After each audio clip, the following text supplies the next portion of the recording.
Thank you. Thank you very much. Thank you.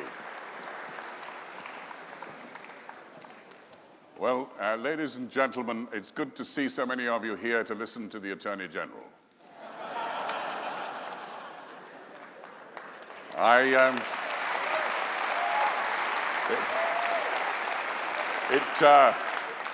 It shows what a respect our party has for the rule of law.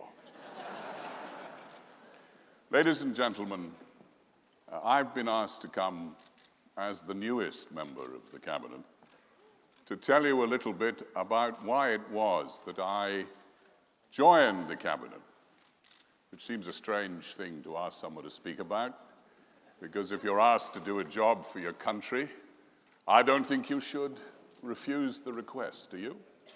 No.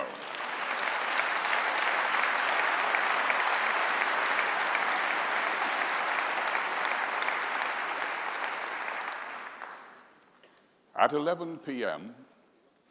on the 29th of March 2019, we will leave the European Union.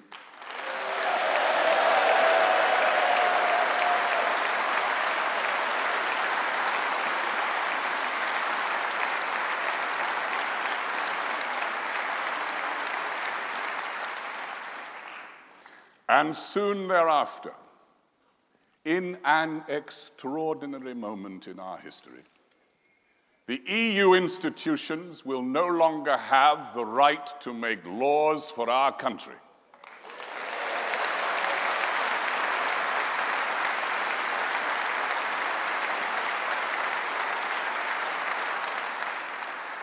And that power will belong exclusively to the sovereign Parliament of Great Britain and Northern Ireland.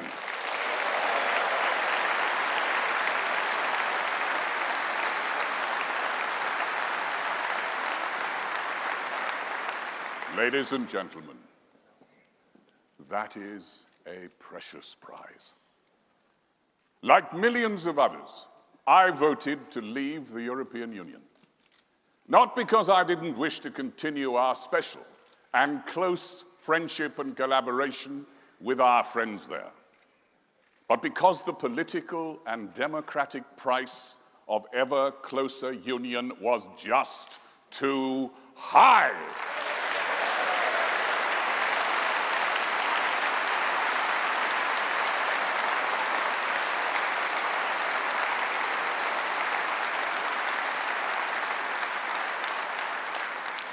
I was 15. True. I was once 15. I was 15 at the time of the first referendum. My generation did not get to vote. We waited 41 years to do so. And now, some want another referendum after 2.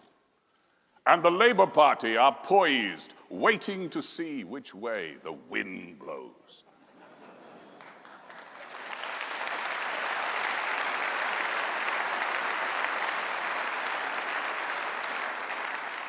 But this government and this Prime Minister will not be deflected from the solemn obligation that is imposed upon a government when 544 members of Parliament voted to devolve the decision to leave to the British people. And once they had given their decision, 498 members of Parliament voted to give notice under Article 50 of our intention to do so.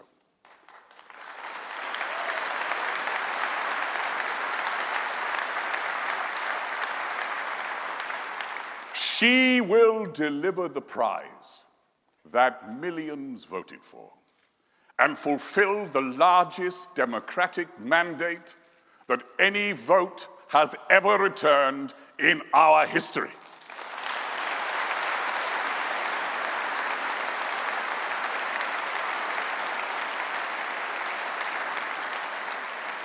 And that is why I accepted her request to join this government as its Attorney General. because it will take a dogged, determined, single-minded clarity and firmness of purpose to translate that decision into reality.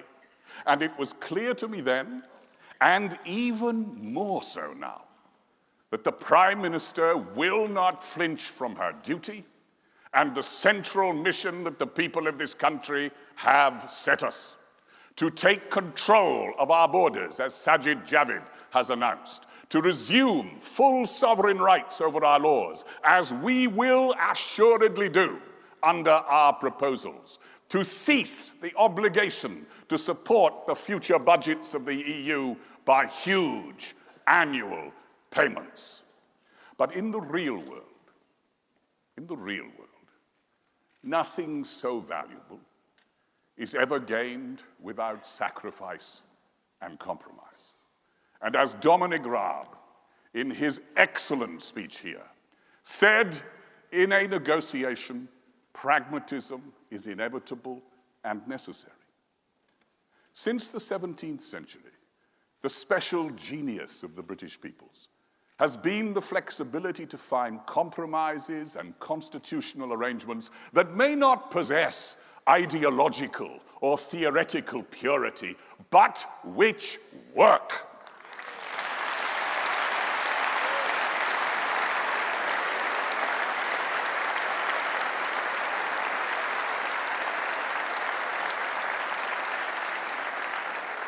And we have asked that the European Union commit to that same flexibility, to preserve the economic benefits of smooth and fluent trade across our borders, while doing justice to the desire of the British people for self-government, and to maintain both the integrity of the United Kingdom and of the EU legal order. We know that on both sides, there are men and women who possess the vision and the goodwill to see how essential it is that acceptable arrangements are found. You know, as a lawyer, I have negotiated many agreements over the years. And as Dominic said, I know that the nature of a negotiation is, with apologies to the Rolling Stones, that you can't always get what you want. But we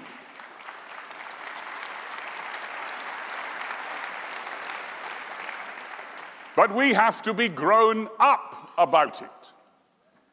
And we have now reached the critical moment when I am convinced we must resolve to put aside our differences and unite behind the Prime Minister to ensure that the decision of the 23rd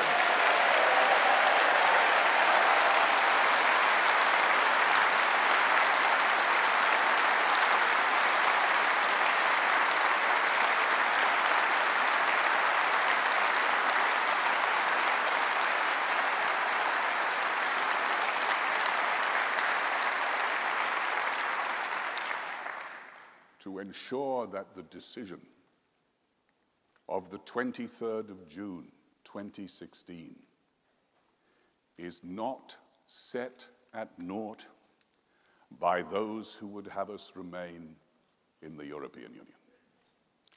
That would indeed have catastrophic consequences for the democracy of our country. We here, who argue that this great democratic mandate must be given effect, are the optimists. The whole premise and principle of Brexit is based on hope, not fear. We need not fear.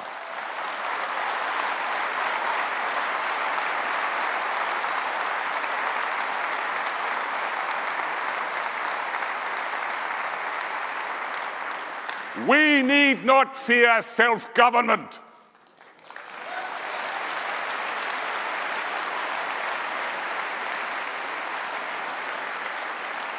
We believe that a nation like the United Kingdom will soon be able to gather her strength and, in close and amicable association with her friends, step out again into the world as a free, independent, and sovereign partner to the other democracies.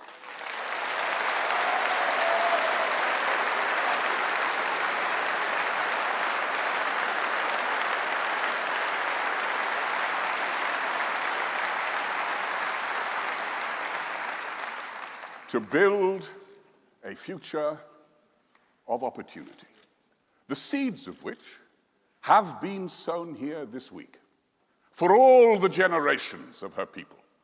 300,000 homes a year by the mid-2020s, giving the opportunity of home ownership to the young. An education system that encourages aspiration and the skills to achieve it. Already delivering for the nearly 2 million more children who are now in good or outstanding schools, and an economy that rewards hard work and enterprise, helping businesses to cut employment to the lowest levels we have seen since the 1970s, giving the security of a regular wage to over 3.3 more million people in work.